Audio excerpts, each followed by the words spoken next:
I would also say, if you look at the sustainability and also that resilience side of multifamily, it would be things like energy efficiency. So just designing these things in a way that keeps, the interior space cool during the summer and warm during the winter. Installing things like solar panels, solar water heating can be very good ways. You will also want to look into appliances, how energy efficient those are. That can save you a lot of money down the road. This is your daily real estate syndication show. I'm your host, Whitney Sewell. Well, today and tomorrow, we're going to discuss some things that we've not talked about too many times, if at all, on the show before, and some things that are happening in our industry that I want you to be aware of, right? Because I think that these things are going to affect us, whether you are active or passive. Over the next few years, it's going to change the way we do business potentially. And our guest today is Johannes Urpelainen. And he's an experienced real estate and technology investor with a nationwide portfolio in numerous asset classes. He's a general partner in numerous units as well. But also, he's an expert in 3D printing technology. And I've been a part of developing a 44-unit build-to-rent community in Houston, Texas, using 3D printing. So it's a very interesting technology. And I want to go watch some videos of this myself and learn some more about how this functions, because I do believe it's going to grow and it's going to be something potentially that is going to change the way we develop and build. And he's going to dive into that in some detail. But he's also going to talk about climate change and what to expect, moving forward in that, and different metros or different markets, right? And how we should be thinking through that, and even where to find some information on that. And we're going to dive into 3D printing. And he's going to talk about what that looks like as an operator to some degree, and just technology moving forward and how that's going to change our business. I think you're going to find the show very interesting. Johannes, welcome to the show. Honored to have you on, and honored to be able to do maybe a couple segments here with you and dive into a couple of your superpowers or your specialties, things that you are a master in. And so that's what we want to do, right? And provide as much value to the listeners as possible. And I know you're going to do that today. Give us a little about your real estate background and your focus right now, and we're going to jump in. Absolutely. First of all, thanks for having me on the show. I got into real estate really through passive investing. I started passive investing around 2019. I was looking at the stock market valuations and having some difficulty understanding why people are paying so much money for so little income through these publicly traded equities. Started investing both as an active investor doing kind of small single family investing and syndications, and did a lot better on the syndication side as a passive investor. Decided to expand that. Been growing my portfolio over the past 3 years, investing into multifamily, self-storage, industrial, and increasingly hospitality. So that's how I got started with this. And about 8-9 months ago, I also decided to go active myself. Started my real estate business, which is called Oasis Equities, doing some multifamily deals and hospitality acquisitions as well. Awesome. Well, it's interesting to me, though, also how many people know exactly what you just said about the stock market and even see that. They're still so afraid to do something different. I see it so often. Go ahead. Yeah, absolutely. I think there is just something about these syndications that until you actually get into them and understand them, people are wondering, is this a scam? Is it a Ponzi scheme? Are you going to lose all of your money? You look at those, long placement memoranda and have no idea what they mean. It's just a scary thought before you actually do it a few times, and then you realize it's a perfectly normal thing. When you invest in the stock market, there's plenty of documents that go that go along with that as well, right? But typically you just hit accept, right? And unfortunately, you don't read those hardly ever either, right? Or who does, unfortunately. That's right. But no, that's so true what you said. And it is, you hear that word syndication, right? And right then people are scared often, or it's just, mom and dad never told me about this thing, so it must not be real, right? Or it has to be a scam. So, but no, I appreciate that. And so speak to, maybe your first syndication. How did you gain comfort in investing in your first syndication passively?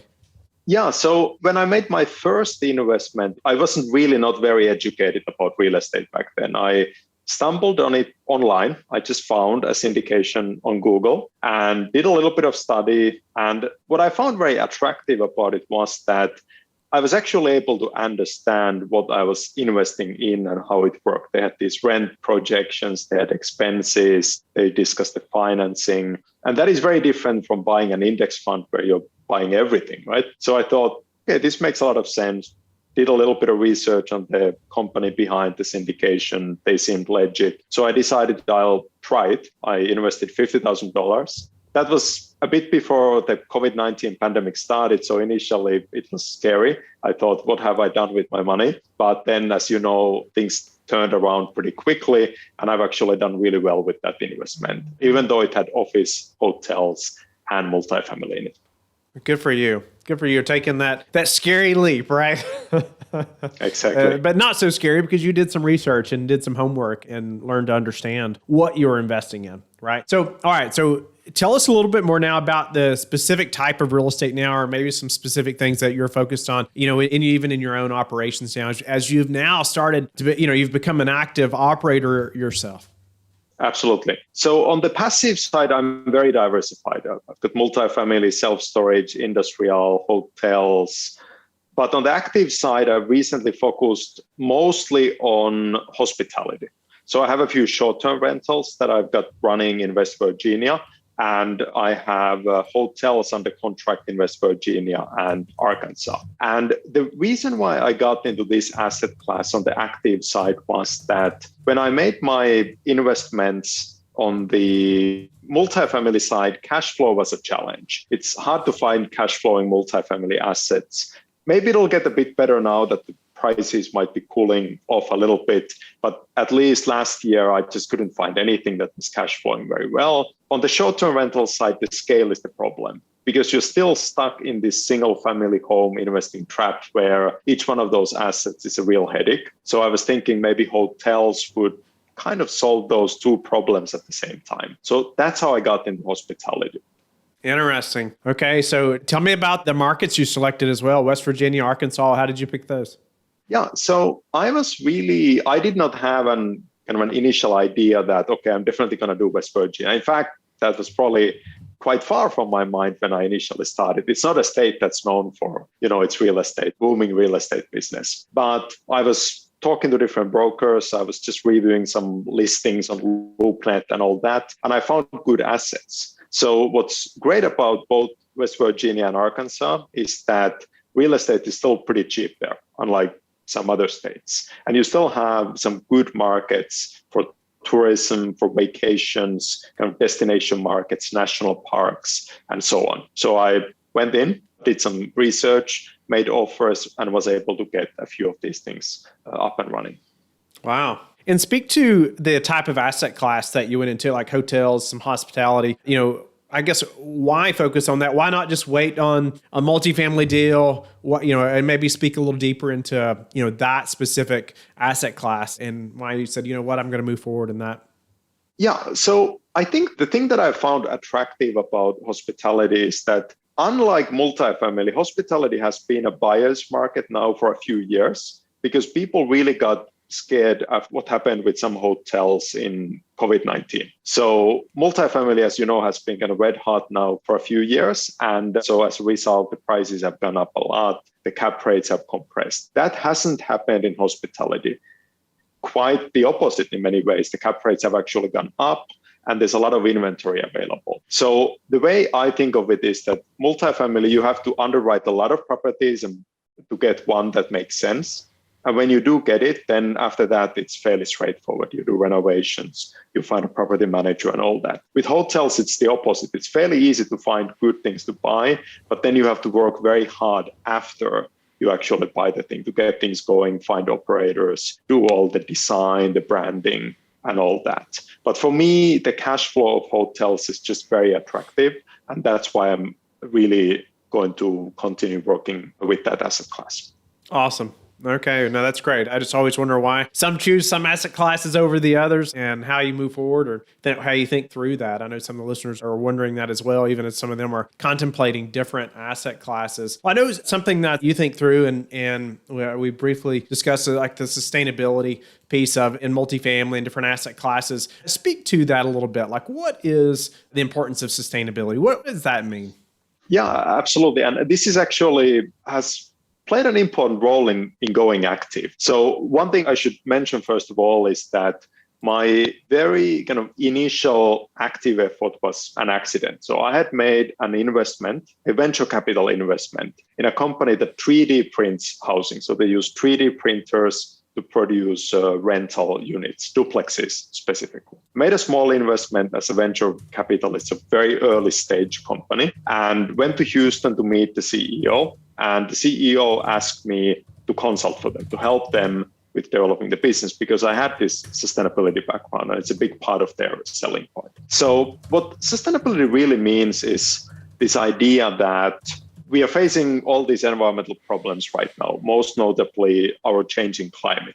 So we have these extreme weather events, we have sea level rise, we have droughts, we have extreme heat. And that's something that is starting to have an impact on real estate. So if you look at, for example, the property insurance rates in coastal Texas or Florida today, it is very expensive compared to what it used to be. And that's because of these natural disasters. And so we need to find ways to make our buildings more resilient, more robust to these changes. On the other side, we also have opportunities to reduce our expenses. So increasingly, solar power, for example, is cheaper than it used to be. It's very eco-friendly, but it's also quite affordable these days. So many people are using that to reduce their electricity bill, which again can be a big deal if you are, let's say, in the south and you have very high air conditioning bills. You can really reduce your expenses with this. And that's something that I do as part of my day job. I'm a professor at Johns Hopkins University, teaching kind of energy issues there. So I've tried to broaden some of that expertise into my real estate investing as well. Interesting. 3D printing. I know we're going to get into that a little bit because it's not something I'm very familiar with. However, I do have a friend that has a small one at home, and it's pretty cool, some of the stuff he can make with this thing. So I'm looking forward to hearing more about how this is going to affect, multifamily or just real estate, right, in general, and as we dive into that. So, as we're just kind of skimming the surface of sustainability right now, how do residents think about sustainability? How is this going to affect them? And then, maybe we'll dive into this a little further, but what do the residents think or any studies or anything on that yet? Yeah, so it really depends on where you are in the country. So there are some parts of the country where this is becoming fairly mainstream and people are concerned about their energy impact and all that. But those are often not the places where most multifamily investors are. So look at the states where sustainability is a big deal, California. But California is a difficult place to invest because of the extremely high costs and all the kind of tenant-friendly laws and all that. It's much less of, I would say, something that's on tenants' minds in Texas or Florida today. But I think this is also changing. You see a big difference between younger people and older people, for example. So millennials and Gen Z and all that are more aware of these issues than, let's say, the baby boomers. Speak to, what a sustainability multifamily development looks like. I guess talk through that a little bit. And I think that'll help us as we move forward. Absolutely. The first thing I would say about that is that multifamily is itself inherently sustainable, right? Because you are kind of packing a lot of density in those buildings. So if you compare how much land, how many resources, how much commuting do you need if you have 1,000 people living in multifamily units as opposed to single family homes in a suburban kind of subdivision? It's a big difference, right? So that is the first thing. But today, I would also say, if you look at the sustainability and also that resilience side of multifamily, it would be things like energy efficiency. So just designing these things in a way that keeps, the interior space cool during the summer and warm during the winter. Installing things like solar panels, solar water heating can be very good ways. You will also want to look into appliances, how energy efficient those are. That can save you a lot of money down the road. So it's a combination of just multifamily being inherently sustainable because of the density, but also then using the appropriate technologies that you use for multifamily. Interesting. Any other ways that maybe we, during a development, I know we're going to get into some 3D printing stuff, but maybe you could give us a little tidbit here. What is 3D printing? What's the role that it's going to play in this as well? Yeah, so 3D printing is really, from a sustainability perspective, reduces environmental impact of actually building those homes. So think of traditional construction. It takes many months, and it means a lot of crews coming in and out, lots of material coming in and out. It takes months and months, and all that results in transportation emissions. It results in all kinds of other process emissions. The materials often have to come from very far. But if you look at 3D printing, you bring in this big tent on the site. You bring in the 3D printer, which is a huge machine, not like your friend's little 3D printer. It's a huge 3D printer, costs $1 million just the printer itself. And then within a week, you have the structure of the house ready. You have 3 people, you have the printer, and then in a week, you have the house ready. The materials are often completely local. So our first development with family communities is in the Houston area, and everything we need to build the homes themselves is within 1 hour's drive of our site. Wow. In 1 week, the home is complete. What's it made out of? I don't know what this looks like. I'm trying to visualize this in my mind.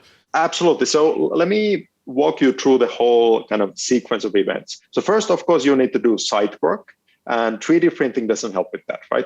You have to have all the infrastructure and everything ready. That's done old school, just very traditional techniques. The key thing where we save months of time and tens or hundreds of thousands of dollars is the structure, right? So you're kind of like layering concrete. These are concrete or cement homes, at least with our technology, and you're just layering them one layer at a time. But what is really cool about that is that you are layering it in a way that makes everything else very easy. So for example, you have all the spaces ready for electric, for plumbing, and everything there.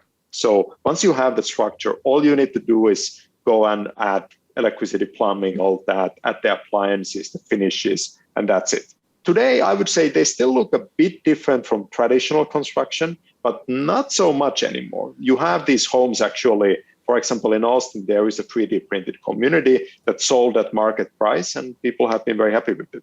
So it's actually pouring concrete. Is that right? Correct. Okay. No, that's interesting. Because my friend's 3D printer, it just looks like plastic. So I was just trying to figure that out.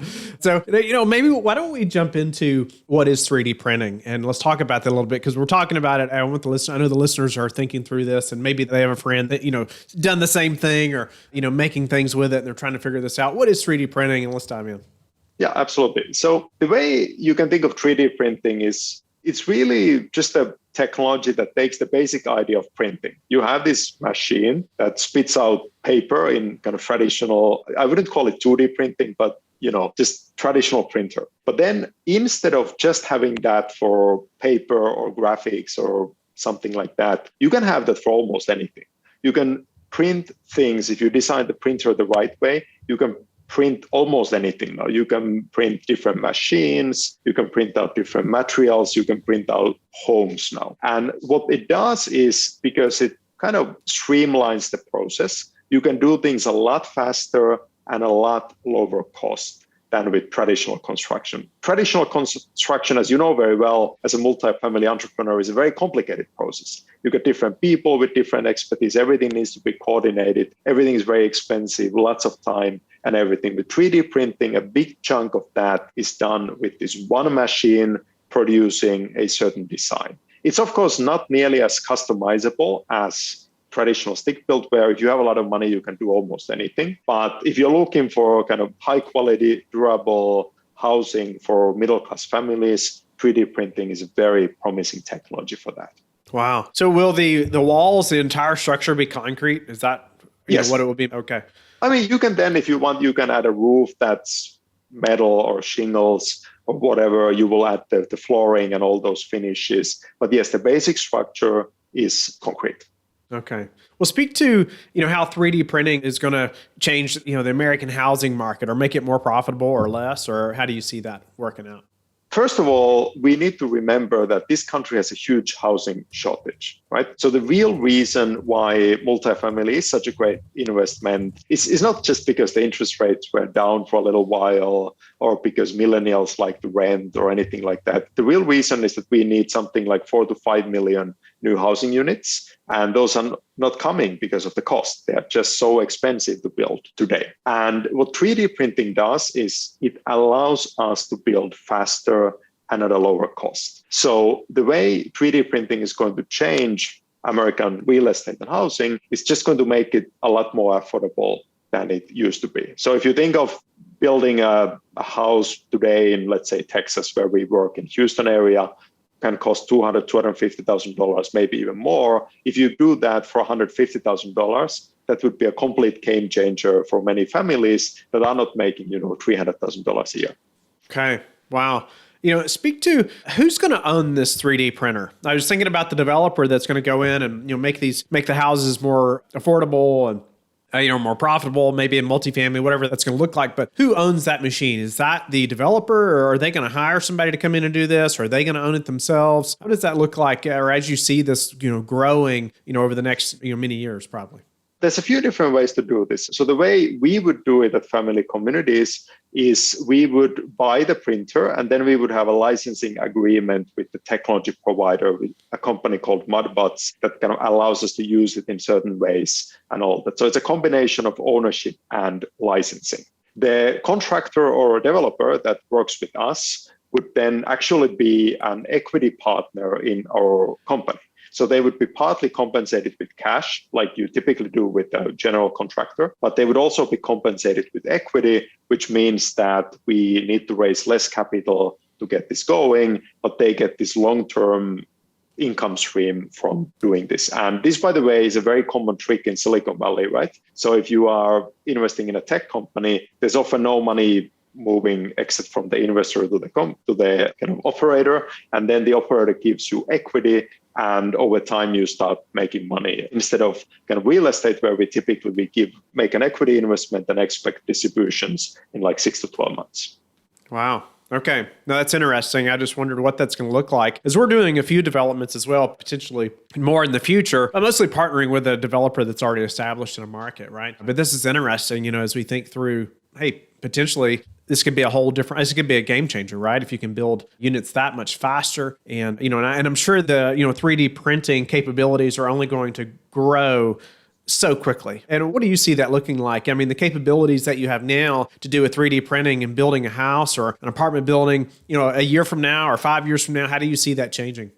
So I think we are right now at the time, kind of at the cusp of this becoming a commercially viable thing. Just 3-5 years ago, it was still laboratories and demonstrations and pilots. But now we have proof of concept. We have this in Austin. There's 3D printing housing in New York State, in Virginia, where I think both of us actually live. So this is a real thing now. It's still obviously not yet where it needs to be to produce 5 million units or anything like that. But so I think it's going to just get better over time. We are at the kind of, so here's one way to think about it. Think of when the first mobile homes came on mobile phones came on the mass market, right? Maybe we are there now. It's working, it's good, but it's nowhere near where an iPhone is today. So I think we are going to do much better in the next 5 to 10 years. Technologies keep evolving, and we can do more things. Not just this one type, but everything from a very large single family house, maybe to multifamily. Maybe we can start printing like apartment complexes soon. Yeah. Wow. Okay. No, that's exciting to think through that. I want to look it up on YouTube, maybe watch some videos of this machine working and see what that looks like exactly, so I have a little better understanding. Thank you for being with us again today. I hope you have liked and subscribed to the show. Please tell your friends about the Real Estate Syndication Show, and I hope that you are learning and growing. Don't forget to go to lifebridgecapital.com, where you can start investing today.